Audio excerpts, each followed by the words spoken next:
On vient de mettre à mort leur chef, Jésus de Nazareth. Terrifiés, les disciples ne savent plus quoi faire.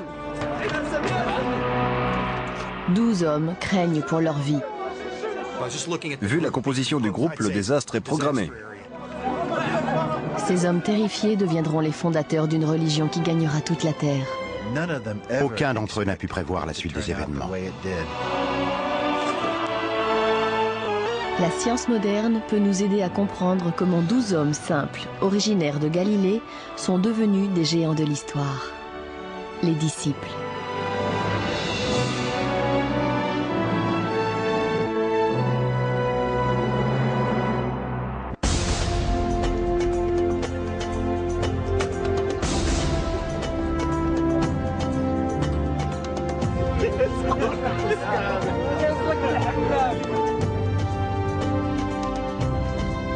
Les disciples ont répandu le message de Jésus dans l'Ancien Monde. Nombre d'entre eux y ont laissé la vie.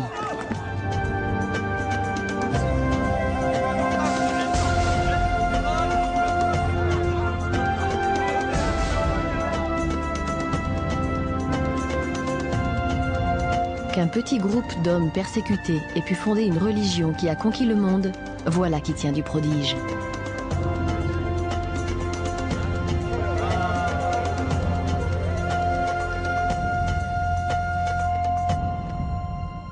Mais pour comprendre ce prodige, il faut reprendre leur parcours dès l'origine.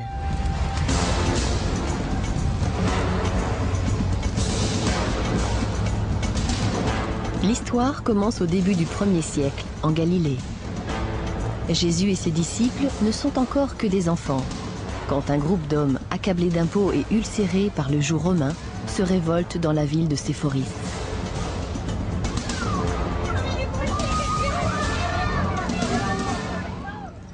Les Romains matent aussitôt cette insurrection. Ils rasent la ville et massacrent ses habitants, ou les vendent comme esclaves. Un souvenir qui a dû poursuivre les survivants pendant des générations. Durant tout le 1er siècle, la Galilée a été un foyer de rébellion. Hélène Bond a étudié l'arrière-plan social et historique des évangiles. On sait qu'il y avait beaucoup de chefs de bande à l'époque de Jésus. Certains se réfugiaient dans les collines ou dans des grottes et organisaient des mouvements de résistance contre les Romains.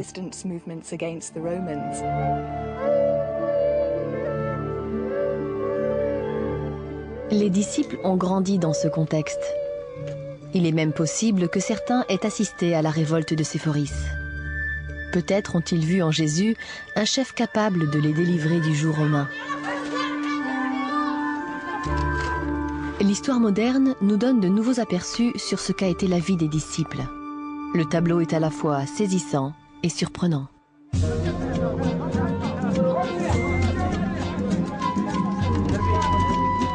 Dès le départ, une chose est sûre.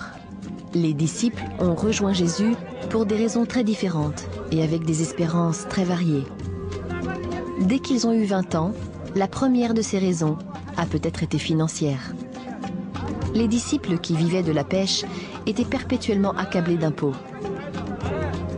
C'était le cas de Jean, de Pierre et d'André, les deux frères, et celui de Jacques.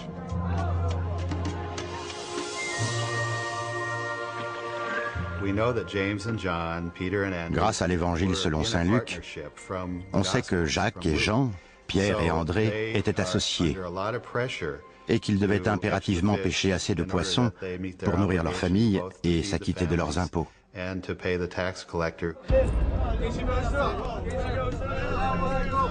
Par contrat tacite avec le publicain, l'agent du fisc, les pêcheurs devaient lui remettre leur prise de poissons frais, carpes et sardines. Ils recevaient en échange du poisson salé. Un marché injuste qui ne pouvait susciter que de la rancune. Tous les poissons étaient comptés et les agents du percepteur venaient saisir la pêche qui partait chez les riches de la ville.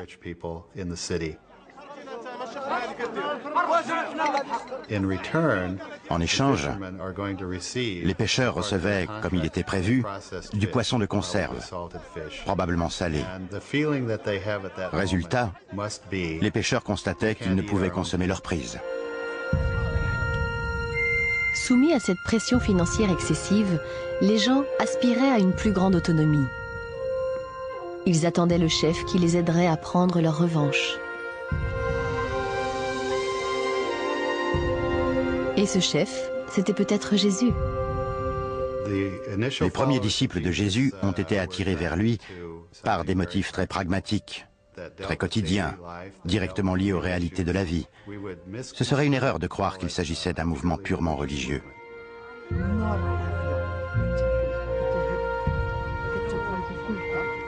Si certains disciples ont rejoint Jésus parce qu'ils contestaient leurs impôts, cela n'explique pas pourquoi les 12 l'ont fait. Et surtout pas Matthieu. Avant de devenir un disciple, il était publicain, agent du percepteur. On connaît le métier de Matthieu par les évangiles, mais ceux-ci ne nous renseignent pas sur les raisons qui l'ont poussé à rejoindre Jésus. À l'inverse des pécheurs, Matthieu menait une vie facile, celle d'un homme riche.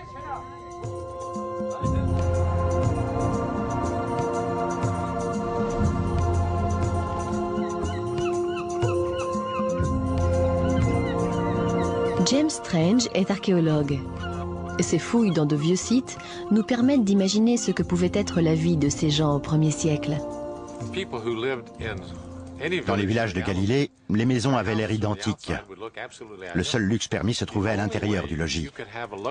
Les murs pouvaient être enduits de plâtre fin et ornés de peintures, à la façon d'un papier peint moderne. De l'extérieur, nul ne pouvait le soupçonner. Il fallait être admis à entrer.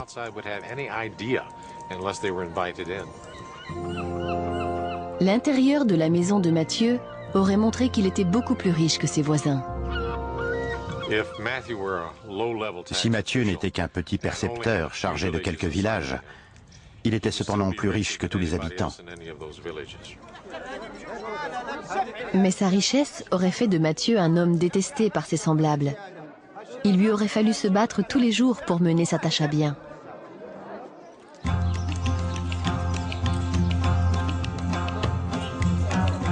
Richard Horsley s'intéresse à la vie économique en Galilée au cours du 1er siècle. Il a découvert que les impôts étaient prélevés en nature plutôt qu'en monnaie et que les Galiléens avaient trouvé des moyens de réduire le montant de leurs taxes. Au fil des siècles, les paysans ont trouvé des moyens de frauder le fisc. Voici la quantité de blé due au percepteur. Le paysan la pose sur la balance et le percepteur voit que le poids correspond. Mais si l'on renverse le panier pour vérifier son contenu,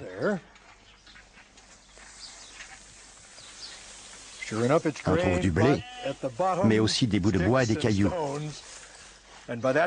Cette ruse permettait aux paysans de soustraire une partie du blé qu'ils devaient au fisc. Cette hostilité quotidienne a pu pousser Matthieu à rejoindre Jésus.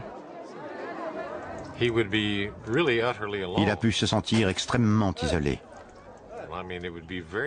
Il devait avoir beaucoup de mal à entretenir des liens normaux avec la population et sa situation devait être périlleuse. J'irais jusqu'à dire qu'il lui aurait fallu des gardes du corps.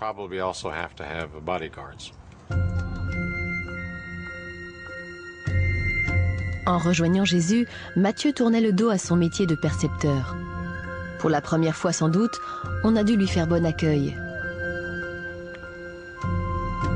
Mais il y a un disciple plus intrigant encore que Matthieu, c'est Judas Iscariote.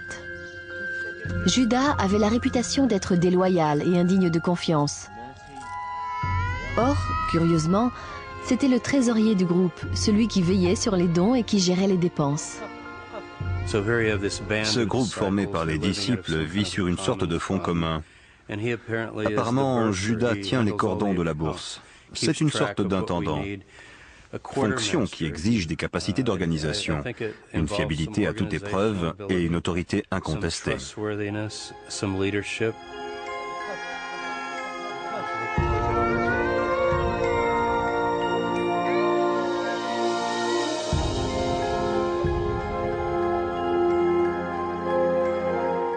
Loin de le juger comme un paria, quand Judas se joint au groupe de Jésus, on le considère comme un de ses membres les plus fiables.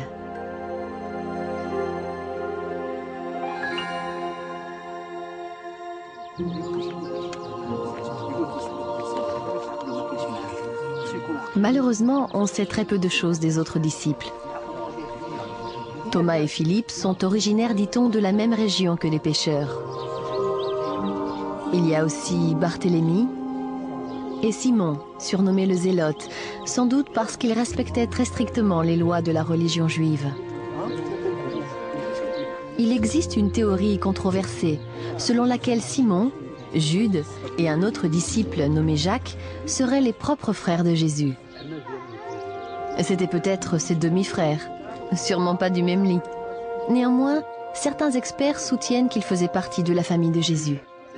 Les frères de Jésus qui sont nommés dans les évangiles sont Jacques, Simon et Jude.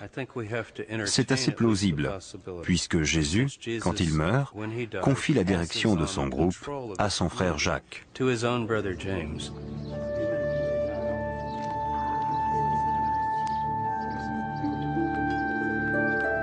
Quels que soient les liens de parenté entre Jésus et certains de ses disciples, les 12 hommes sont à coup sûr très différents les uns des autres. Une telle diversité peut former un groupe intéressant, mais on pourrait imaginer qu'un groupe aussi subversif choisisse des recrues plus semblables.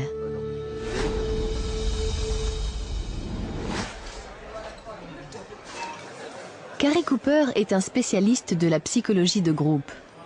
On lui a demandé d'appliquer les principes modernes de la psychologie à ce que nous savons des disciples, pour mesurer la difficulté qu'un tel groupe aurait à collaborer et à devenir les fondateurs d'une nouvelle foi. Quand je considère les disciples du point de vue du groupe et de sa composition, je dis que la catastrophe est programmée. Antécédents totalement différents, un percepteur, des gens révoltés par les impôts, un zélote, tous sont vraiment trop dissemblables. Mais s'ils ont un chef capable de gommer ces différences, d'éviter les conflits prévisibles et de les faire réfléchir sur l'objectif ultime et sur les moyens d'y parvenir, alors cela peut fonctionner.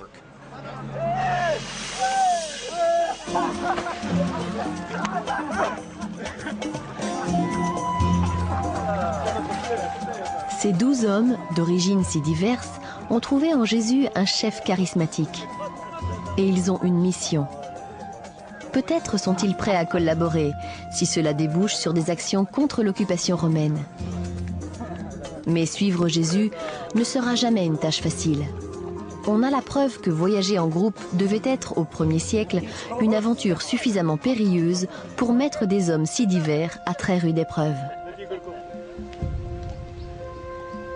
La Galilée n'est qu'à 50 km de distance.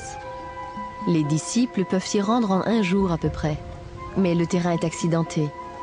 Cette région offre peu de protection contre les intempéries et les voleurs. Parcourir ces chemins, c'est vraiment très dur. On croise des gens qui considèrent que c'est leur territoire et qui n'apprécient guère les intrus. Il y a des animaux sauvages dont il faut se méfier. À l'époque, il y avait effectivement des lions et des ours, de redoutables prédateurs. Comme si cette vie nomade n'était pas assez dangereuse, Jésus ordonne à ses disciples d'abandonner tous leurs biens. Néanmoins, certains experts estiment qu'il leur a fallu conserver des choses indispensables. Par exemple, par mauvais temps, il faut disposer d'un manteau de laine comme celui-ci. On peut s'envelopper dedans et dormir comme sous une tente. Il sert aussi d'imperméable, car il protège de la pluie.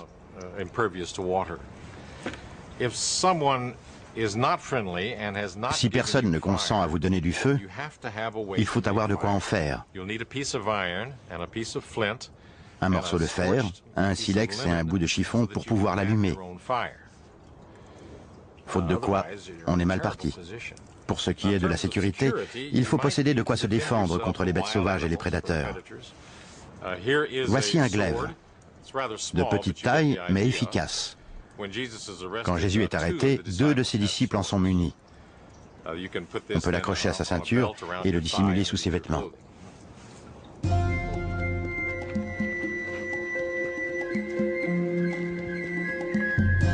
Si les disciples ont tout abandonné pour suivre Jésus, le simple fait de se nourrir peut leur poser un problème.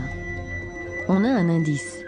Le Nouveau Testament raconte qu'un jour, ils prennent du blé dans un champ. On pourrait penser que les disciples sont devenus des voleurs. Mais la loi hébraïque dit qu'il leur faut assister les pauvres, y compris les voyageurs.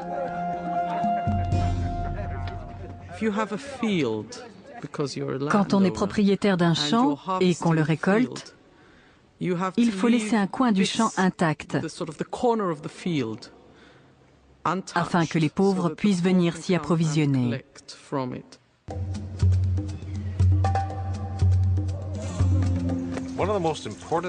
L'un des principes les plus importants du judaïsme à cette époque est celui de l'hospitalité. Celui-ci s'explique très simplement. Quand on voyage, on est à la merci des gens. Il n'y a ni hôtel, ni auberge, rien du tout. Si bien que la loi et la coutume juive veulent qu'on pratique l'hospitalité. Les disciples ont renoncé à bien plus qu'à leurs moyens de subsistance. Nombre d'entre eux avaient des responsabilités. Il semble que la plupart des disciples aient été mariés. Nous avons la certitude que Pierre l'était. Sa femme et ses enfants ont dû souffrir d'être abandonnés. Les disciples étaient ceux qui fournissaient l'argent. Ils pêchaient ou travaillaient la terre. J'imagine qu'ils ont laissé leur famille dans une situation très difficile. On a tort de penser qu'une fois partis avec Jésus, ils ne sont jamais rentrés chez eux. On mentionne plusieurs fois le fait qu'ils s'éloignent, ne serait-ce que quelques jours, pour revenir ensuite. Je ne crois pas qu'il faille les imaginer, comme beaucoup de livres et de films l'ont fait, comme des gens sans cesse sur les routes, jour et nuit, voyageant du premier à leur dernier jour. Entre leurs différents périples, beaucoup de temps a pu s'écouler. Les disciples et Jésus rentraient peut-être chez eux le soir. On a l'histoire de Pierre. Appelé par Jésus, il quitte tout. Mais quelques versets plus loin, il va prendre le thé chez sa belle-mère. On a donc l'impression que la rupture, du moins tout au début, quand Jésus prêche en Galilée, n'est peut-être pas aussi définitive qu'on a tendance à le croire.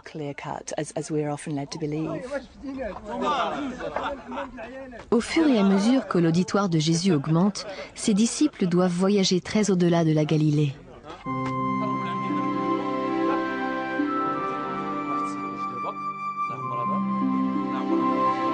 Lors de ces voyages, il leur faut compter sur l'hospitalité des étrangers. Mais ce qu'on sait moins, c'est ce que les disciples avaient à offrir en échange.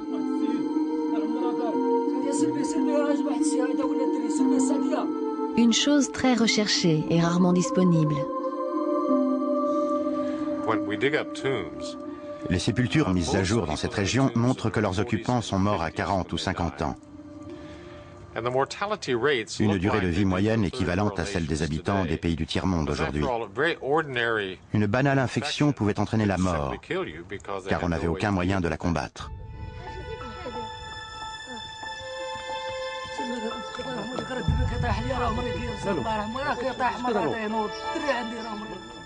Il n'y avait pas de service de santé au 1er siècle en Galilée.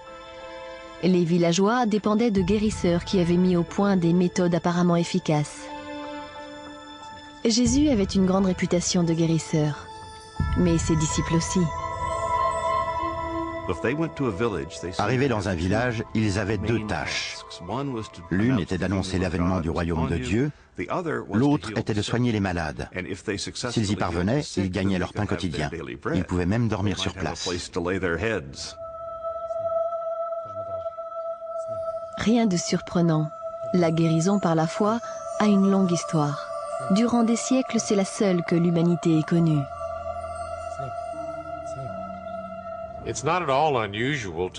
Il est habituel d'implorer les dieux si vous êtes païen ou Dieu si vous êtes juif. C'est tout à fait compréhensible. Et les gens qui se spécialisaient dans ces prières sont également bien connus.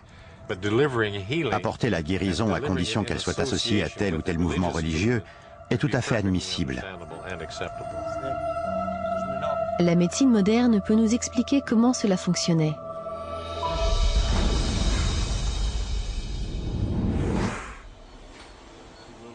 peu bas, trop central, il faut remonter sur la paroi latérale. À Houston, Texas, le chirurgien Bruce Moseley opère des patients souffrant d'arthrite du genou. Récemment, il a traité 3 différents groupes. Tous les patients sont passés en salle d'opération et ont subi une incision du genou. Seul le premier groupe a subi un traitement habituel. Le second, une intervention mineure. Le troisième, aucun traitement. Les résultats de l'expérience sont tout à fait remarquables.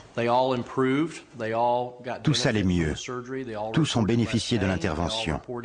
Ils souffraient moins, ils étaient satisfaits. Mais curieusement, ceux qui n'avaient pas subi l'opération se portaient aussi bien que ceux qui l'avaient subi.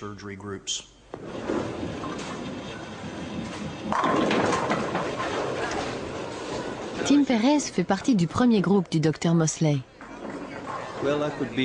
J'arrivais à marcher, mais soudain je ressentais une douleur dans le genou. C'était si violent que ça me laissait sans force.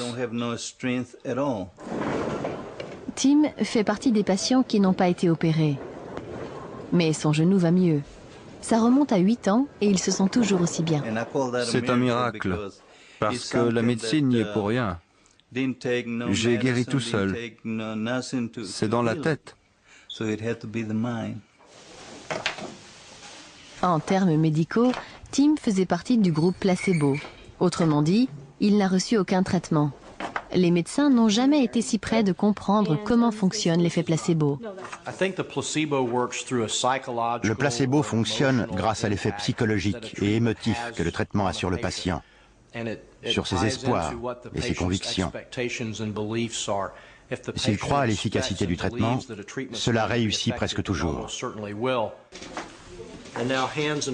Tendez les mains et levez-les aussi haut que vous pouvez. Aujourd'hui, si certains guérissent parce qu'ils croient au pouvoir de la médecine, la même chose pouvait se produire au 1er siècle de notre ère. Le docteur Moseley croit à l'intercession divine pour ce qui est des disciples, mais ne minimise pas la croyance des patients dans leur guérison. Il y a des points communs entre ce que Jésus et ses disciples ont fait et ce qu'un médecin fait aujourd'hui. Dans l'un comme dans l'autre cas, le patient est convaincu que le guérisseur l'aidera. Et on peut imaginer que les succès remportés par les guérisseurs de jadis étaient dus à l'effet placebo.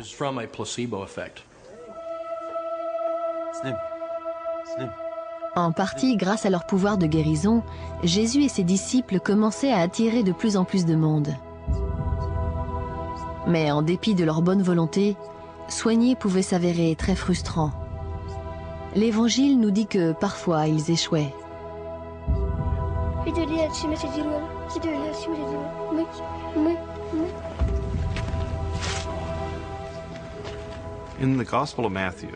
Dans l'Évangile selon saint Matthieu, il est dit qu'un homme mène devant Jésus son fils, qui présente des symptômes d'épilepsie. Le père se plaint de ce que les disciples n'ont pu le soigner.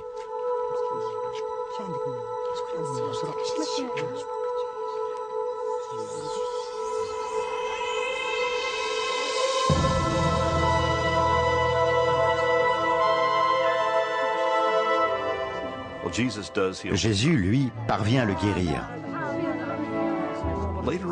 Plus tard, ses disciples lui demandent pourquoi ils ont échoué. Jésus leur répond que c'est par manque de foi. Cette référence au manque de foi sonne juste aux oreilles des médecins modernes. Bruce Moseley est convaincu qu'aujourd'hui encore, la confiance qu'un médecin a dans son traitement peut influer sur le résultat final. Quand le chirurgien est persuadé que son intervention aura un effet bénéfique, je crois que le patient s'en aperçoit. Il le sent. Plus le chirurgien est confiant, plus le patient est convaincu que le traitement sera efficace.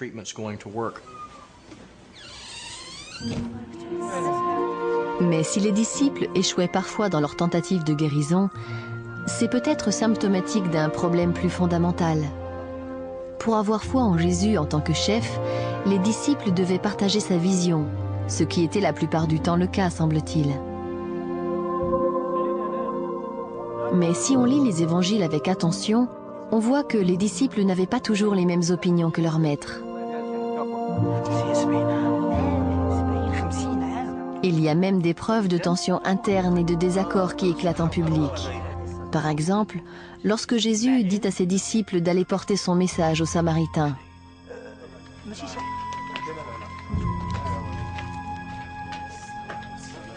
Aujourd'hui, le mot samaritain est synonyme de bienfaiteur. Mais pour un juif du 1er siècle, c'était l'ennemi. Si Jésus me disait qu'il fallait traverser la Samarie, je serais désespéré. Je dirais, oh non, l'hostilité entre nous et les Samaritains remonte à 500 ans. Et ça n'a pas l'air de s'arranger.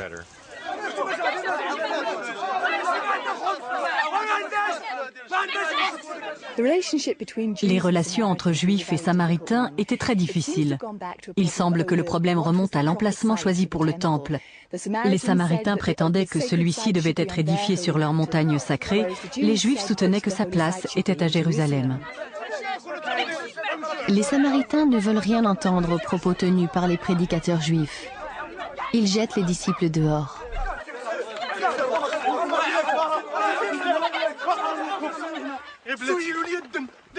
Au lieu de faire preuve d'humilité, les disciples sont pris de fureur. Ils enfreignent le principe de Jésus qui leur a enseigné qu'il faut aimer ses ennemis. Jacques et Jean sont si ulcérés qu'ils veulent mettre le feu au village et le détruire. Je crois qu'aujourd'hui, on considérerait cela comme du racisme. Mais c'était bien pire. Ce qu'il disait en fait, c'est tuons-les tous. Jésus, lui, leur offre le salut. S'ils n'en veulent pas, c'est leur affaire. Et Jésus se dirige ailleurs.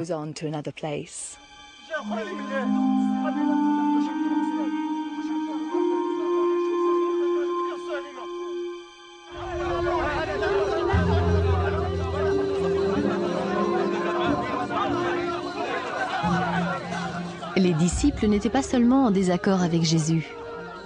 À plus d'une occasion, les évangiles racontent qu'ils se disputent pour savoir lequel d'entre eux est le plus puissant. Jacques et Jean demandent même à Jésus s'ils auront un trône à côté de lui dans le royaume des cieux.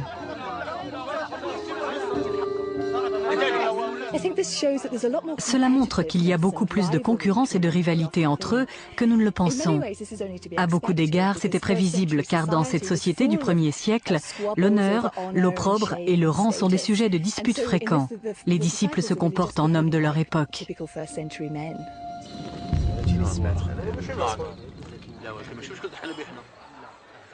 Ces disputes sont peut-être caractéristiques, mais selon le psychologue Carey Cooper, elles risquaient de dégénérer en lutte de pouvoir. Dans tous les groupes, on trouve un Jacques ou un Jean. Et si je dis ça, c'est parce qu'ils ont beau être un peu exaltés, un peu révolutionnaires, ce qu'ils veulent, en fait, c'est avoir un rôle dominant. Ce sont des gens qu'il faut aborder avec beaucoup de circonspection. Sinon, leur appétit de pouvoir et d'influence, leur désir de rébellion seront des obstacles. Les disciples parviennent à surmonter leurs différences, du moins la plupart du temps.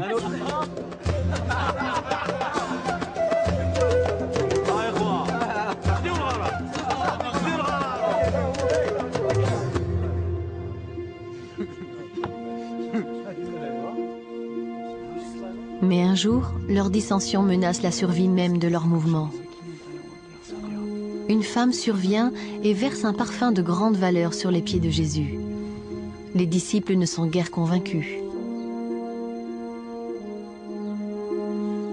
Les disciples sont indignés par ce gaspillage. On aurait dû la chasser ou vendre ce parfum très cher et donner l'argent aux pauvres. Mais Jésus répond, « Ce qu'elle a accompli pour moi est très beau. » En tant que trésorier du groupe, Judas semble particulièrement ulcéré par cette action.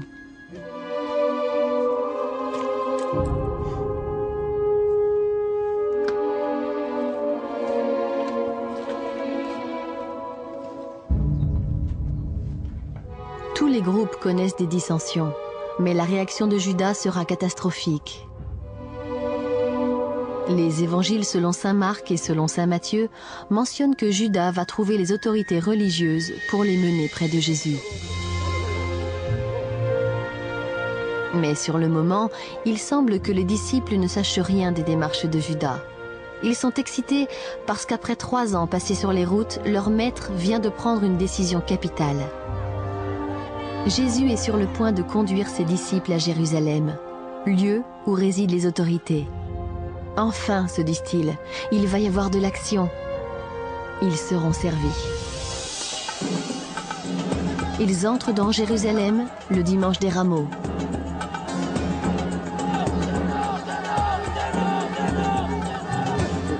Jésus reçoit un accueil triomphal. Mais l'époque est on ne peut plus politiquement sensible.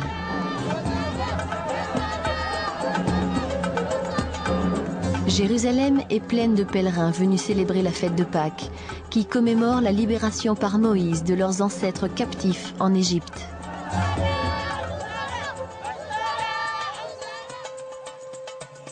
Selon Jim Charlesworth, un spécialiste de la Bible qui vit à Jérusalem, cette fête de Pâques aurait incité les disciples à rêver de liberté et à renverser les Romains. C'est une époque de grande fébrilité. Les Juifs vont célébrer la Pâque. Qu'est-ce que cela veut dire?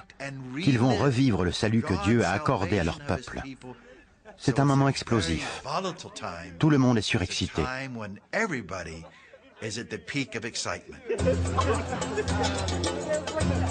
La fête culmine lors d'un repas pris en commun au cours de la semaine.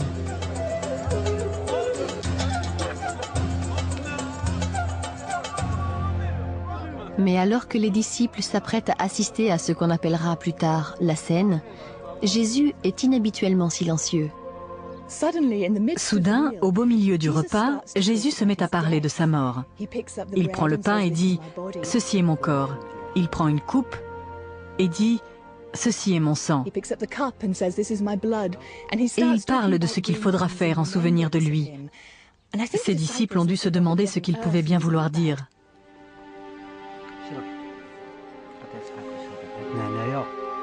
On ne sait pas pourquoi les disciples n'ont pas compris les paroles de Jésus. Peut-être rêvaient-ils depuis le début d'une sorte d'insurrection? Ils n'avaient pas prévu la mort de leur chef. Mais ce qui se passe ensuite scelle leur destin. Judas déclenche une série d'événements qui vont mener à la crucifixion de Jésus.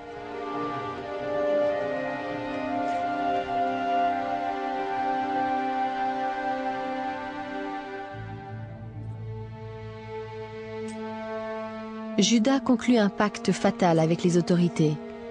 Il accepte de trahir Jésus. En échange, il reçoit 30 pièces d'argent. Sauf erreur, ces pièces d'argent sont des deniers romains ou grecs, soit 1 mois de salaire. Il se trouve que sur certains marchés, c'est le prix d'un esclave. Une bien piètre somme pour quelqu'un qui sera plus tard adoré comme le Fils de Dieu. Néanmoins, Judas accepte cet argent. Il conduit les gardes où il sait que son groupe doit se réunir. Soudain, tout ce qu'ils avaient bâti commence à se défaire. Les disciples prennent peur et s'enfuient.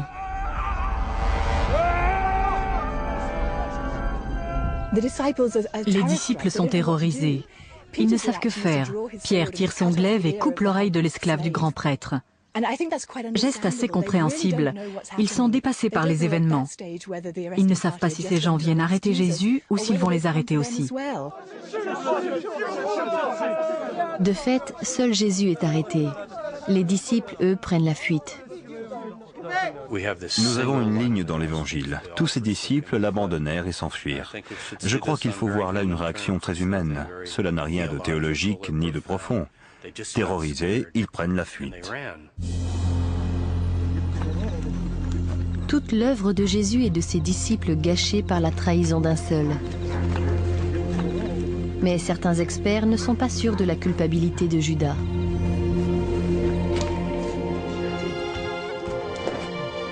Selon une nouvelle théorie, on a commis une faute colossale en traduisant du grec l'action de Judas par le verbe trahir. En fait, Judas n'aurait pas trahi Jésus. En grec, ce mot signifie simplement remettre. Il n'a pas la sinistre connotation du verbe trahir. Et il y a effectivement des preuves que Judas n'était pas un traître. Tout le monde, y compris les autorités religieuses, savait où se trouvait Jésus. En quoi consiste sa trahison? A-t-il révélé qui était Jésus? Tout le monde le savait. A-t-il trahi en révélant où se trouvait Jésus? Les évangiles concordent. Jésus se rend dans un lieu qui lui est familier. Si on n'est pas sûr qu'il a trahi, pourquoi l'appeler traître?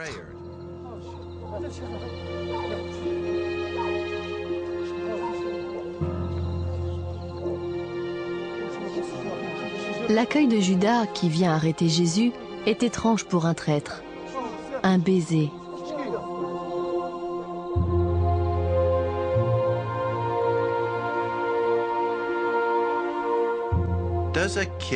Un baiser, signe de trahison?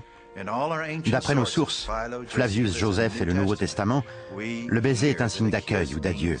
Le baiser du traître n'existe pas.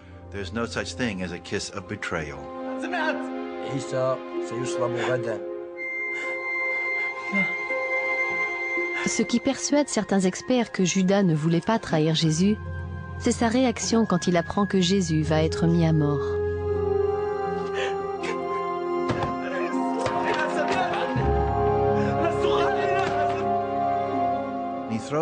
Il rejette les pièces d'argent sur les gardes.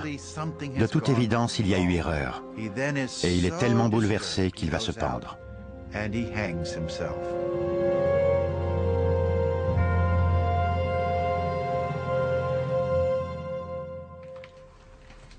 Mais si Judas ne voulait pas trahir Jésus, le marché qu'il a conclu avec les autorités devait bien avoir un motif. Peut-être a-t-il pensé que grâce à ce marché, Jésus obtiendrait un entretien avec le grand prêtre. Cela aiderait celui qui pouvait faire des miracles, y compris ressusciter les morts. Il pourrait affronter ses ennemis face à face et établir enfin le royaume qu'il appelait de ses vœux. C'est une théorie très controversée, qui est loin de faire l'unanimité. C'est une théorie séduisante, car elle rend l'acte de Judas plus compréhensible. Mais je la crois peu vraisemblable. Tous les évangiles suggèrent que Judas a trahi pour une raison ou une autre, et ne sauront peut-être jamais laquelle. Intentionnellement ou non, le fait est que Judas a précipité la mort de Jésus.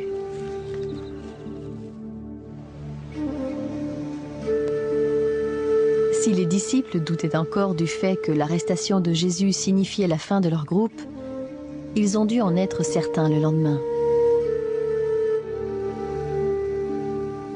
Quand leur chef est crucifié, on ne sait pas où sont passés ses disciples. Ils ont pu se réfugier en lieu sûr, là où ils ont pris leur dernier repas. Il semble qu'ils aient loué cette maison ou qu'ils y avaient des accointances. Mais je crois qu'il faut accepter leur fuite. Ils ont fui pour se mettre hors de danger.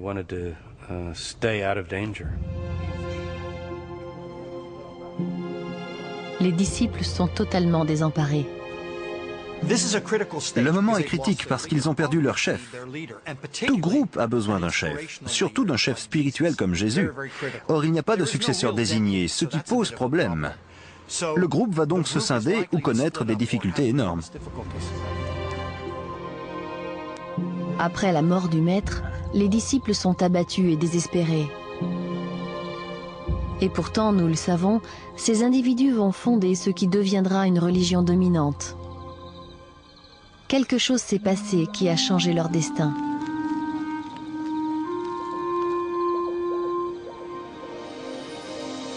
Quelques jours après l'exécution de Jésus, le bruit court qu'il est ressuscité. Est-ce cela qui redonne courage à ses disciples? Tous se sont réunis à l'étage, soigneusement barricadés car ils redoutent les autorités juives. Et soudain, Jésus surgit dans la pièce et leur dit « La paix soit avec vous ».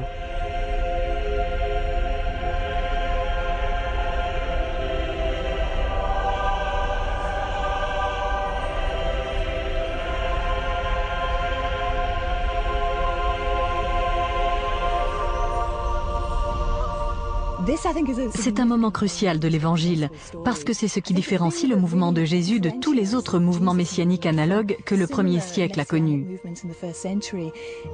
Les disciples sont tous convaincus que leur Messie a survécu à la mort. C'est donc un moment puissamment symbolique.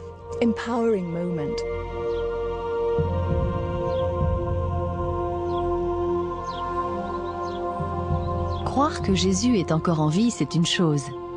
Mais pour que le mouvement continue, les disciples doivent convaincre les autres que Jésus est bel et bien ressuscité. Une tâche ardue. C'est pourquoi beaucoup pensent qu'un autre événement a été crucial pour la survie du mouvement. Il s'agit de la Pentecôte, qui a lieu plusieurs semaines après que Jésus est apparu à ses disciples. Entre-temps, ils ont passé leur temps à prier ensemble. Un phénomène étrange se produit. Un vent puissant s'engouffre dans leur logis.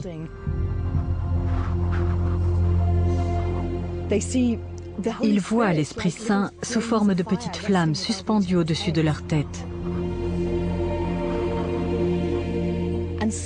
Et ils se sentent aussitôt capables de sortir pour aller prêcher. Et le plus surprenant, c'est que tout le monde paraît capable de comprendre leur prêche, dans quelque langue que ce soit.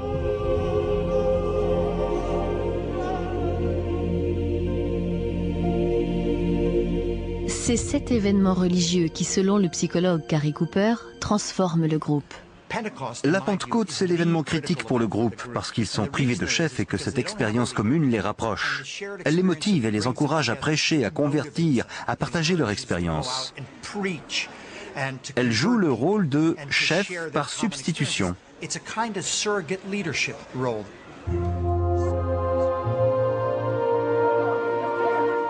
Avant la Pentecôte, les disciples avaient bien peu de chances de fonder une nouvelle religion, étant donné leurs antécédents divers, leurs disputes et par-dessus tout, la perte de leur maître.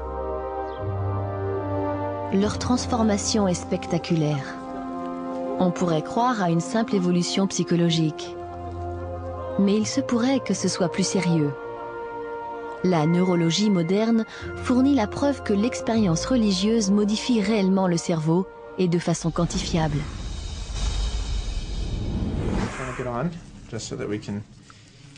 Je cherche la veine pour vous faire une intraveineuse. Ne repliez pas trop le bras parce que ça pourrait tordre le cathéter.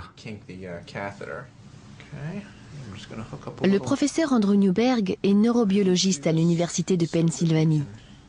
Il a étudié les effets de ces expériences sur des moines bouddhistes et des religieuses catholiques.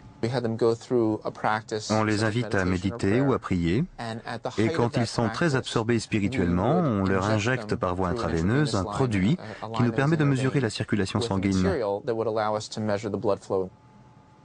Et il nous permet d'avoir une image du fonctionnement du cerveau quand la personne est plongée dans la prière.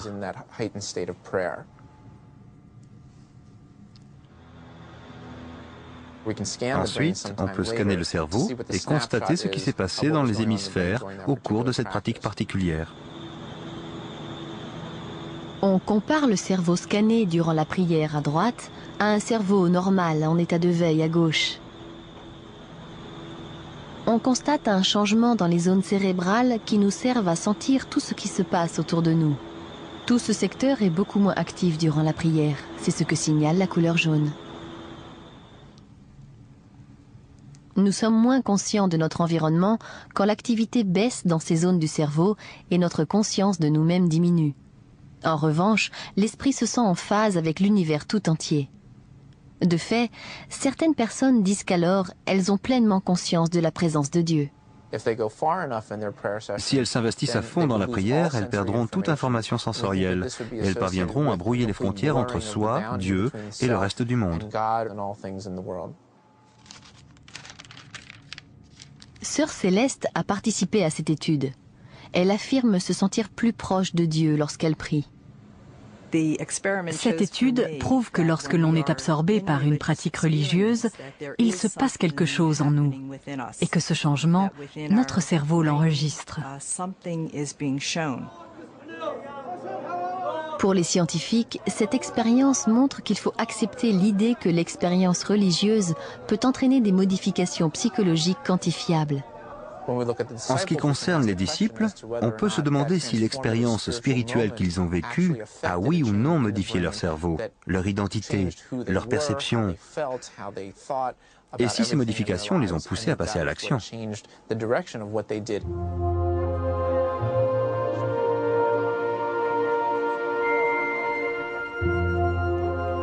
Après cette expérience, les disciples ne sont plus de simples membres de l'entourage de Jésus. Ils deviennent les chefs d'une religion nouvelle. Ils cessent alors d'être des disciples au sens d'élèves, pour devenir des apôtres, des messagers à part entière.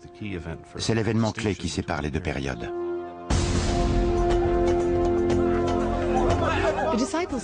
Que de chemin parcouru. Au début, c'étaient d'humbles pêcheurs.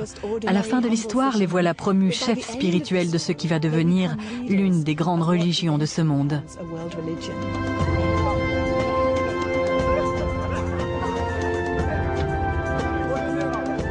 Les disciples ne correspondent pas à l'idée qu'on se fait habituellement des saints. Ils étaient frustes et imparfaits, capables de jalousie, de rancune, d'égoïsme et même de violence.